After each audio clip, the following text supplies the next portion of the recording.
heart's on fire tonight. No wrong or right, running through the night, underneath the starlight.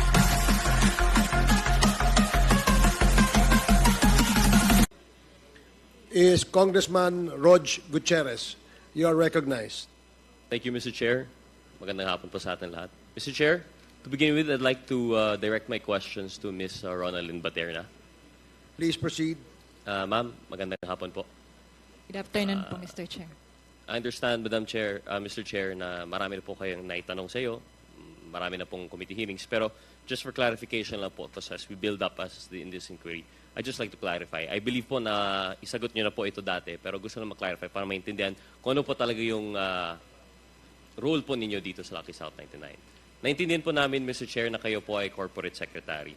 Nabanggit rin ni Congressman Anjong, and you have confirmed na kayo rin po yung tagapamahala ng gate pass ng PORA. But, Mr. Chair, nabanggit po ninyo na kapag dealing po with Lucky South 99, ang kilala niyo lang po dito ay si Ms. Cassie Ong. Tama po ba? Tama po, Mr. Chair.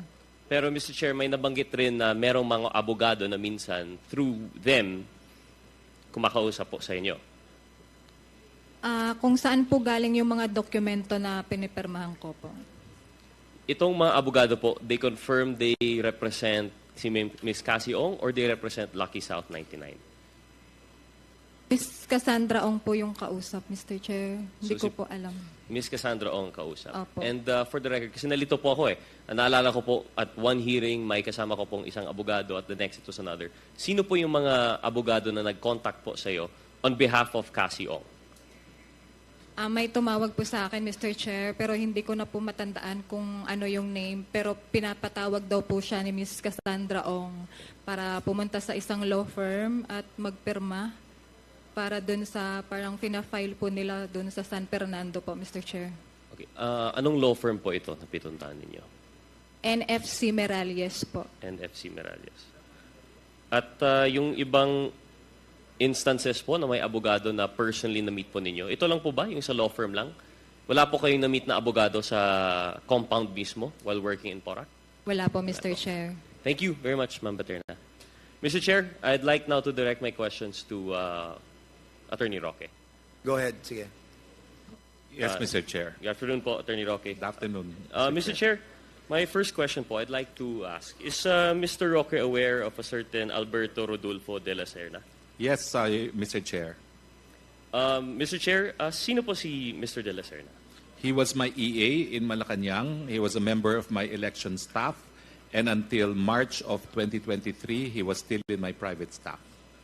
March of 2023. Paano po kayo nagkakilala ni Mr. de la Serna? Nagkaroon po ako ng project nung ako po'y kongresista na request ng mayor ng Tagbilaran. And it so happened that the project was in the barangay where his mother used to be barangay captain.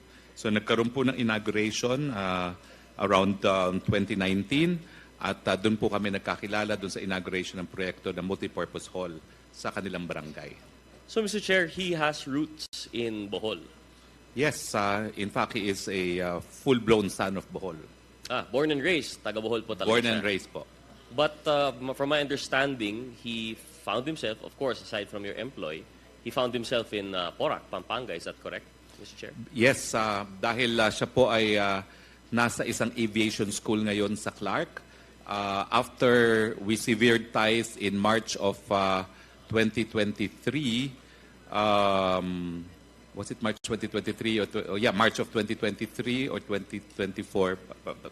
After he severed his ties, umuwi muna, and then he apparently chose to pursue aviation rather than law school dahil ang lolo po niya ay isang famous lawyer din. So he pursued the aviation school in Clark. Yes, Mr. Chair. And because of that, he had to move from Bohol to Pampanga. Yes, Mr. Chair. And he somehow found himself in the compound of Porac. I believe in another hearing that we've had, you have confirmed that in fact is that correct, Mr. Chair, that you introduced him to Cassie Ong? Yes, he met Cassie Ong for the first time because he joined us after a court appearance. I think it was for lunch. So he met Cassie Ong through lunch, still under your employ at the time? No more. He was already there in Clark. He was preparing to start his aviation school.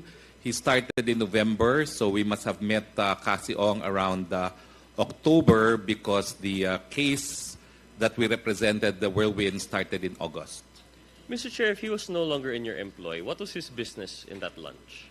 Well, he happened to be in Pampanga, and I know that he was in Pampanga because he's told me that he is pursuing aviation school. So he just happened to be there. I happened to be there. I said, okay, magla-lunch kami, you can join us because tapos na naman yung hearing by that time.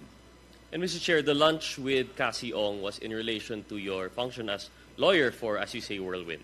Yes, it was for the ejectment case of Whirlwind. Is that normal practice, Mr. Chair, that when you are having lunch with a client, you would bring in other personalities that might not have anything to do with the subject matter of your meeting? Pinagbibigay alam naman po, no?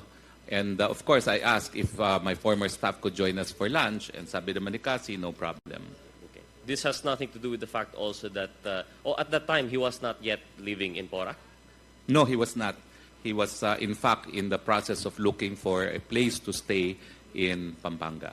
And Mr. Chair, was that how he was able to find a place to stay with Cassie Ong? Through you? Yes, Mr. Chair, because after I had left, they continued talking, and Mr. De La Serna inquired that he was in fact looking for a place to stay na sana malapit sa aviation school, and he was informed by Cassie that meron silang mga accommodations. Mr. Chair, and you were present during that conversation? Nakaalis na po ako noon. Nakaalis na. Nakaalis na po ako noon. And how did you come to know that they came into that arrangement of sorts? Sinabi naman po sa akin later on ni R, nagpaalam din siya. Ang sabi ko lang is, meron lang tayong temporary respite dahil na-withdraw, na-recall yung writ of execution, pero suntok sa buwan yung kaso, so prepare to look for more permanent living arrangement dahil it's a 40% chance of victory na baka mapaalis nga sila doon sa lugar na yon. And prior to, sabi po ninyo, no, nakaalis na po kayo when they discussed the terms of arrangement ng residence niya sa Porac, if ever. Were you aware of his intention to ask Ms. Cassie Ong for residence? Hindi po. Hindi ko po alam naman na naghahanapan niya ng residence itong si Cassie Ong. Nag-small talk lang po sila after I had left, and lumabas nga po na naghahanap siya. Nagpapatulong siya na magpahanap ng matitiran. Did you not find it strange, Mr. Chair, that he chose residence in Porac, which is 50 or so minutes away from Clark? Hindi ko po alam kung gano'ng karayo talaga yung Porac sa Clark, no? Basta lahat naman po yan siguro malapit. So I did not find it strange.